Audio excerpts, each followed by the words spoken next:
menghafalnya dalam dada dan menulisnya dalam buku. Jadi dua itu. Dan ditulis. Kalau hari ini tidak ditulis di buku, bisa ditulis di HP. Al-Fahaz rekam. Yang penting nanti tidak hilang saya rekamannya. Penuhnya mau ya. Kenapa memang lupa pakai ini? Karena kapan lupa, kita tinggal buka buku catat. Tidak pernah bisa catat. Atau kalau tinggal buka rekamannya lagi. Tapi intinya dua ini, menghafal dan mencatat. Karena memang ikatlah ilmu itu dengan catatan. Kapan dan diikat itu lepas kayak lebih cepat dari anak unta itu ditambah.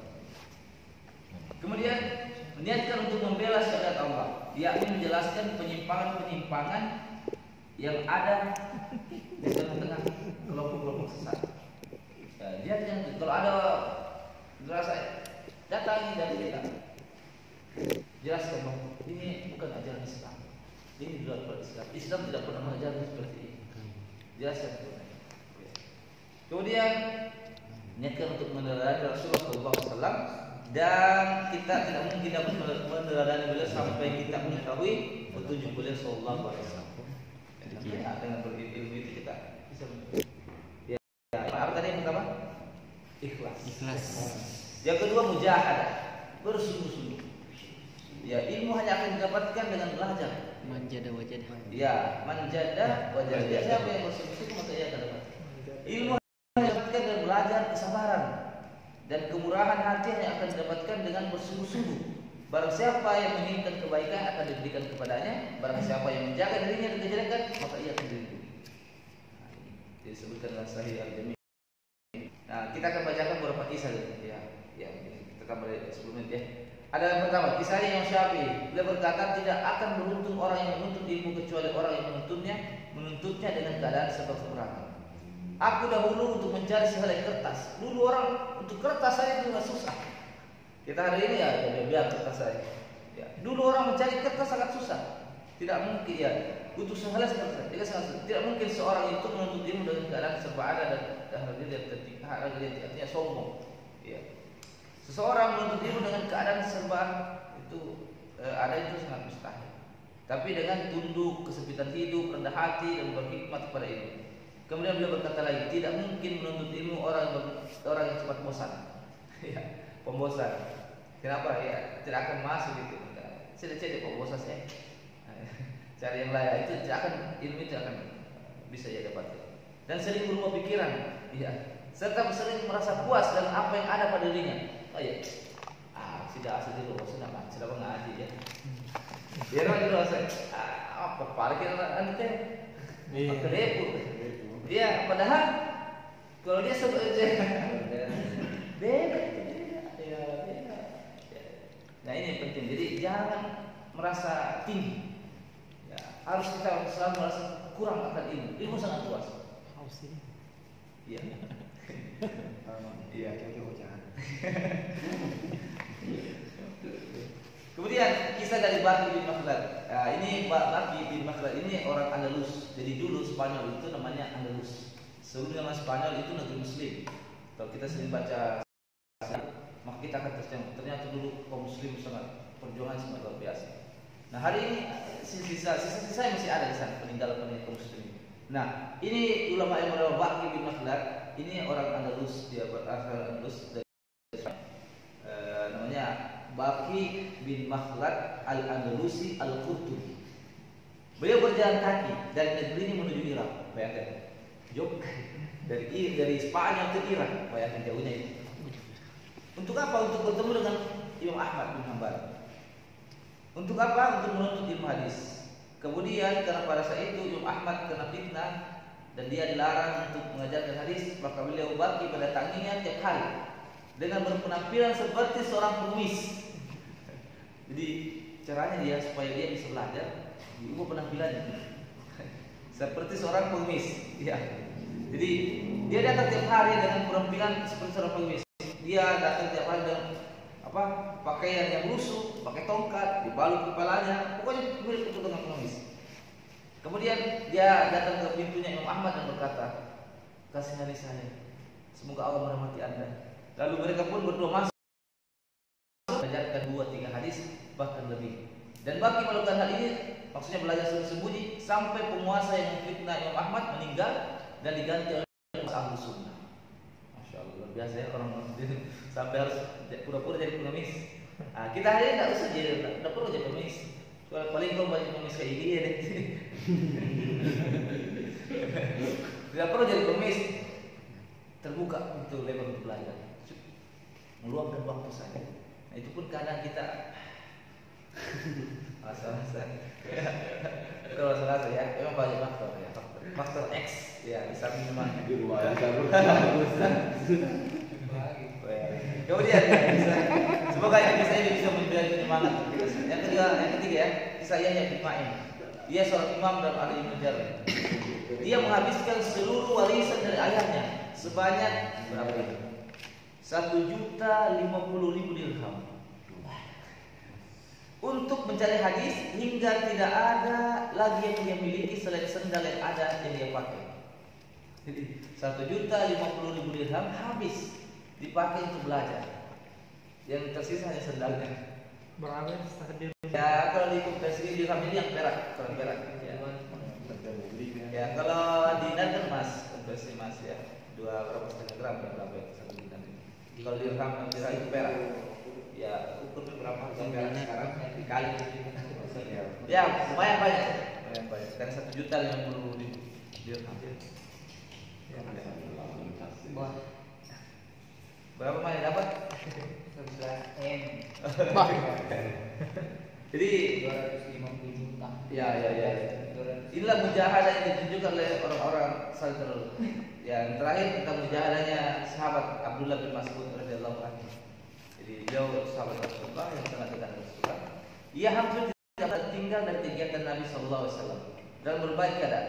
Dialah salah satu sahabat yang selalu mempersiapkan sendalnya Rasulullah, membantu keperluannya, menyediakan air wudunya, sampai berkata, tidaklah ada satu surah dalam ayat Al-Quran kecuali aku mengetahui di mana dan kapan itu. Saking dekat dengan Rasulullah. Sahabat siapa namanya? Abdullah bin Mas'ud. Ya, bahkan kecerdasan dalam ilmu agama, ia dijuluki sebagai ulama yang para sahabat. Abdullah bin siapa namanya? Mas'ud. Baik. Terakhir kisahnya Umar bin Khattab. Beliau disebutkan dengan berat. Jadi Umar itu tidak apa ya, seperti beliau itu berdagang untuk menghidupi keluarganya. Ya.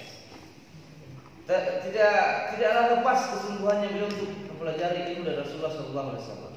Ia bergantian dengan sahabat Ansar Bani Umayyah bin Sa'id untuk mendatangi majelis ilmu. Demikian juga yang lainnya, jika salah maka akan bertanya kepada yang hadir. Misalnya mungkin hari ini Ma'il yang hadir, biasanya Chandra. Jadi Ma'il yang hadir kembali, Chandra tanya ke Ma'il apa yang tadi berdapat. Dia harus ceritakan sesuatu apa yang dapat. Begitu besok datang, dia datang kembali pulang, Ma'il tanya apa yang tadi kita dapat. Jadi ilmu itu tidak lepas. Inilah sungguhnya mereka ketika belajar. Dulu saya dan dengan saya seorang asar dari kalangan Bani Umayyah itu bergantian datang kepada Rasulullah. Dia pergi sehari dan saya sehari. Dia pergi, kemudian aku datang kepadanya menanyakan kabar hal itu. Dari wahyu apa yang dia dapatkan dan lain-lain. Jika saya pergi, dia juga melakukan hal yang sama seperti saya. Disebutkan dalam Fathul Bari. Nah, ini yang kedua. Dan yang terakhir kita berdoa. Nah, ini penting juga. Ya, bagaimana cara kita mendapatkan ilmu atau bagaimana yang berdoa? Iya. Dia sebutkan tadi waqur rabbi zidni ilma. Katakan, ya Tuhanku tambah ilmu benar. Ya, sesungguhnya seharusnya diperintahkan berdoa, maka hendaknya kita banyak-banyak berdoa. Kemudian doa yang juga bagus kita hafalkan, sering kita baca di zikir pagi dan petang.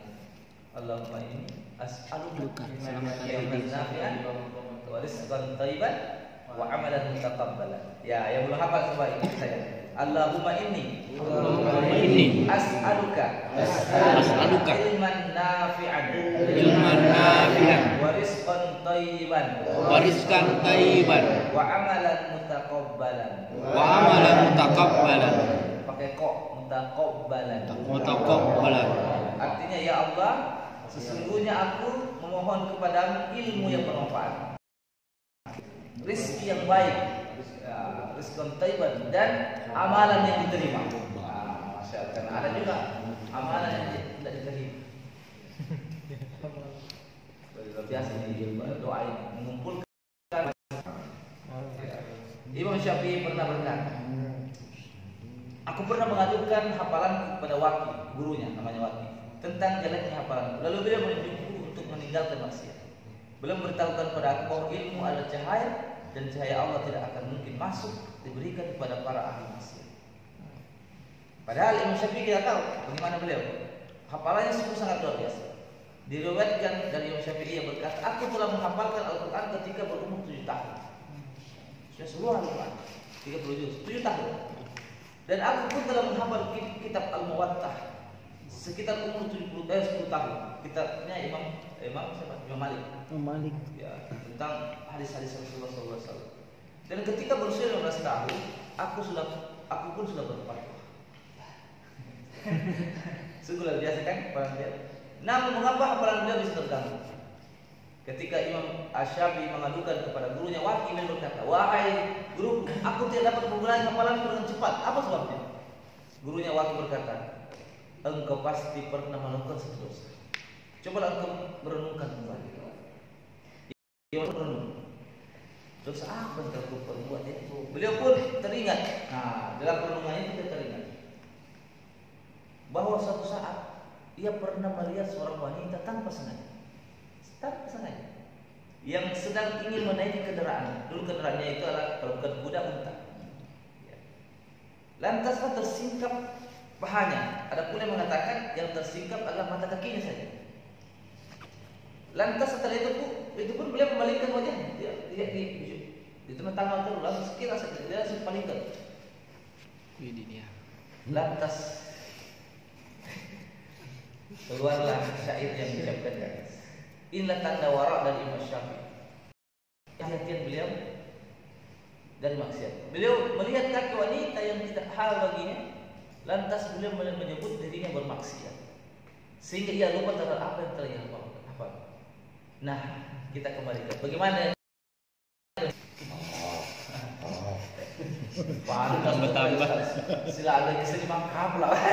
Ternyata ini cuma naik. Banyaknya yang kita lihat. Kita keluar saja dari masjid ini, naik motor langsung. Karena memang kondisi hari ini seakan-akan menggiring kita untuk selalu melihat hal yang dilarang. Tidak dilihat. Tidak boleh. Berdosa itu ya. Berusaha untuk tidak dilihat. Ya. Ini ujian buat kita. Dan bukan cuma di nyata di dunia maya kan begitu. Ada iklannya. Jual 18. Ada YouTube yang tidak ada iklan. Ya, berbayar. Skip dia sini. YouTube apa premium? Tapi berbayar. Di atas bukan dosa sehingga bisa membuat hati menjadi gelap, lama kelamaan pun menjadi mati. Ibnu Qayyim mengatakan jika hati sudah semakin gelap maka akan amat sulit untuk mengenal petunjuk kebenaran.